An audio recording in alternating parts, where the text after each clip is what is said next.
Before hockey shaped Craig Cunningham's talent, the game forged his toughness. Growing up in the small town of Trail in British Columbia, Canada. I think there was public skating 3 times a week. We went 3 times a week. He was not your gifted kid. He worked night and day at skating, even on the living room floor. After rising in Canada's elite junior leagues at 19, Cunningham got the call he dreamed of. Drafted by the Boston Bruins. And in December 2014 against the Ottawa Senators, he took the next step. Char is in the right spot and gets it past Turris. Here comes Cunningham with a short-handed bid. His drive scores! Craig Cunningham! It went in! Oh my gosh, it went in! I remember yelling out, "My son scored! My son scored!" And Cunningham gets a souvenir for his first in the National Hockey League. Cunningham would play parts of 2 seasons for the Bruins before joining the Arizona Coyotes in 2015. In the fall of 2016, he was assigned to the team's minor club, the Tucson Roadrunners, and named captain for its inaugural season. He was a leader. He was the guy who everybody gravitated to from day one. Selling into the slot, Cunningham backing up, shot, score! Craig Cunningham! He was in that category as a call-up player, helping us down here. And when the opportunity would come along, that he would get the call-up to play up in Arizona. We all knew of him and knew of his character and his ability. 1 month into the season, November 19th, 2016. 7 o'clock. The whole world changed. To this day, I lay in bed at night or I can't figure it out. Cunningham was on the ice just before the opening face-off against Manitoba. I remember being in the press box and turning around and looking down and seeing one of our players laying on his back at the face-off circle. Wondering what the heck is going on here. And I'm looking and I'm thinking, what happened? And I'm watching and nothing's moving. And I knew something terrible, terrible, terrible is happening. Cunningham had suffered sudden cardiac arrest. Trainers and medics responded, as did the firefighters just feet away who had been performing in the pre-game ceremonies. Had he been checked and hit his head, somebody take out his legs, anything was going through my mind except cardiac arrest. Within moments of falling to the ice, medics started chest compressions and didn't stop. At this point, we're probably somewhere around the 8-minute mark, 9-minute mark. When they brought him off the ice, then he wasn't, I don't think he was there. And the thing I remember the most was his arms were dragging way, way behind him. As we got him off the ice, it's like, this can't be happening. This guy cannot be in cardiac arrest because he's young, he's healthy. My expectations were not high. I was hopeful that the things we were able to do were able to help him survive. I was not optimistic. By the time Cunningham reached St. Mary's Hospital, he'd been receiving CPR for more than half an hour. That's when Dr. Zane Calpe got an emergency call asking him to rush to the ER. Halfway there, I get another call from them saying, it's about 60 minutes now. We've been doing CPR and his lungs are filling up with blood and his other organs are failing and we're finding it hard to ventilate. And we are thinking about giving up. I said, you're not. Calpe, one of the top cardiothoracic surgeons in the world, rushed into the hospital where he saw the entire hockey team and Cunningham's mother waiting for him. He says to me, "Are you Heather? Are you Craig's mom?" And I said, "I am." He said, "I'm Zane Kelpie, and I love my job, and I'm really, really, really good at it, and I'm going to save your son." We told her that his heart and lungs, kidneys were failing, and we needed to support his circulation by getting him onto an artificial heart and lung device. And I would be the one to do it.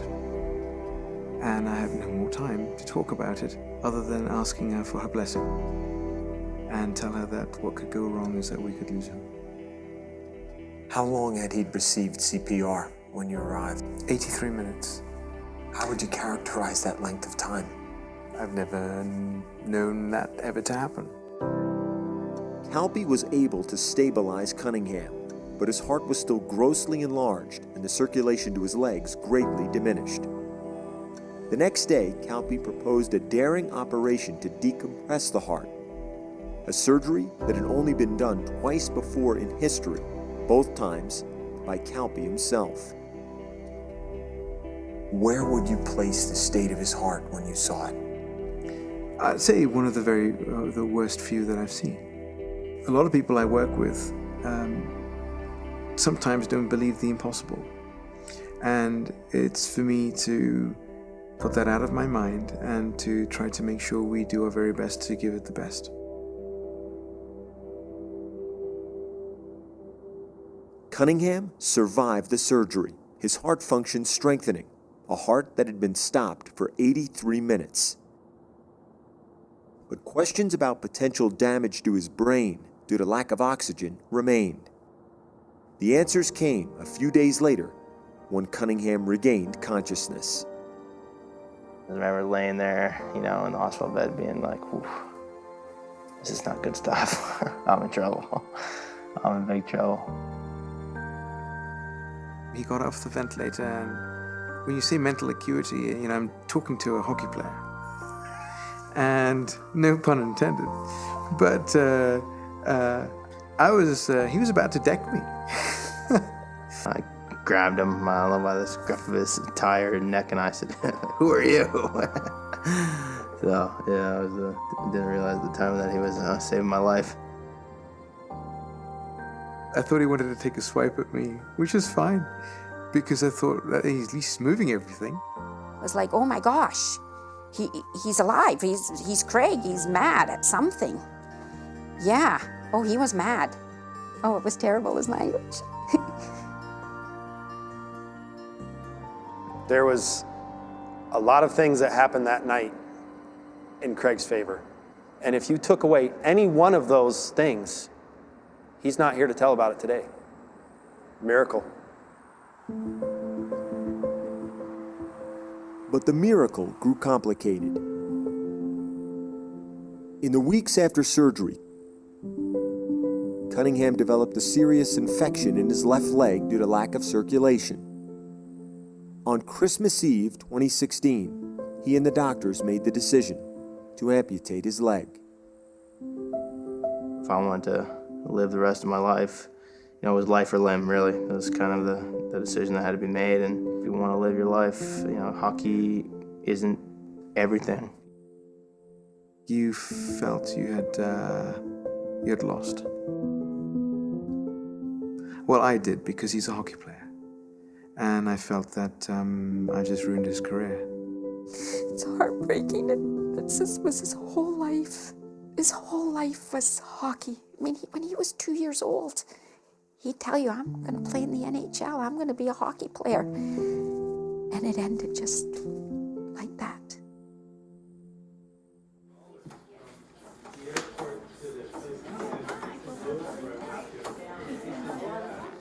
A career ended, but a life's passion doesn't melt.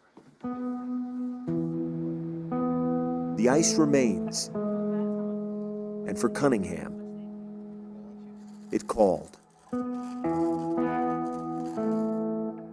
I know that I'll never play again at the level that I played at, but just to get out there on the ice,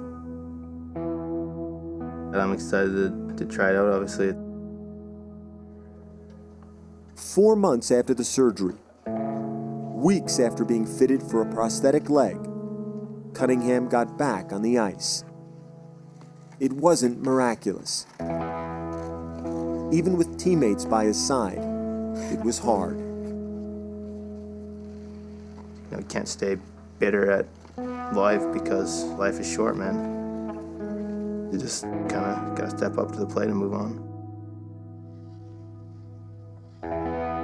I'm so proud of his determination. A 26-year-old kid who could have very easily given up and been angry. He doesn't have an angry bone in his body. He is not mad at a darn thing. His heart can do anything now. He can push himself. He's put on weight. He looks pretty chiseled, but don't tell him I said that.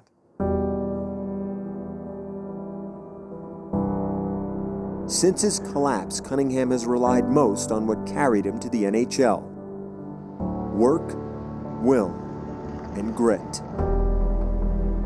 And now, more than 6 months after most thought he had died on the ice, he's back on the rink, in a sacred place where Craig Cunningham is doing something better than skating. He's living. I don't know what the future holds for me, but I think I kind of got a new lease on life. Second chance. I think sometimes you're just born with that extra little fight in you, and got lucky that I was born with it.